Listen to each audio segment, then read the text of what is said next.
എന്ന പ്രേതത്തെ പേടിച്ച് ജീവിക്കുന്ന ഗ്രാമം. അത് വരാതിരിക്കാനായി ഓരോ വീടിന് മുന്നിലും സ്ത്രീ നാളെ വരൂ എന്നെഴുതിയിരുന്നു. അതില്ലാത്ത വീട്ടിലെ പുരുഷന്മാർ പുറത്തിറങ്ങിയാൽ സ്ത്രീ അവരെ കൊണ്ടുപോകും. തയ്യൽക്കാരനായ നായകനടുത്തേക്ക് ഒരു പെൺകുട്ടി വരും. അവളെ കണ്ടത് ആകെ നായകൻ മാത്രമാണ്. അവളാകുമോ സ്ത്രീ എന്ന് നായകനും കൂട്ടുകാർക്കും സംശയം തോന്നും. നായകൻ അവളോട് ചെറിയ ഇഷ്ടമൊക്കെ ഉണ്ടായിരുന്നു. ഒരിക്കൽ സ്ത്രീയുടെ പിടിയിലകപ്പെട്ട തന്റെ കൂട്ടുകാരനെ രക്ഷിക്കാൻ പോയ നായകന് മുന്നിലേക്ക് വിചിത്ര രൂപത്തിലുള്ള ഒരു പെൺകുട്ടി വന്നു. അവളായിരുന്നു പ്രേതമായ സ്ത്രീ. എന്നാൽ അവിടെ എത്തിയ നായിക സ്ത്രീയിൽ നിന്നും നായകനെ രക്ഷിച്ചു. സ്ത്രീ എന്ന പ്രേതത്തെ നശിപ്പിക്കണമെങ്കിൽ അവളുടെ ആഗ്രഹം എന്തെന്നറിയണം. അത് സാധിക്കണം.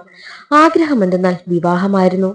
വിവാഹ ദിവസമായിരുന്നു അവളെ നാട്ടുകാരെല്ലാം ചേർന്ന് കൊന്നുകളഞ്ഞതും. സ്ത്രീയെ വിവാഹം കഴിക്കുന്ന പയ്യൻ എങ്ങനെയുള്ളതാകണമെന്നാൽ ഒരു പ്രോസ്റ്റിറ്റ്യൂട്ടിന് ജനിച്ച മകനായിരിക്കണം.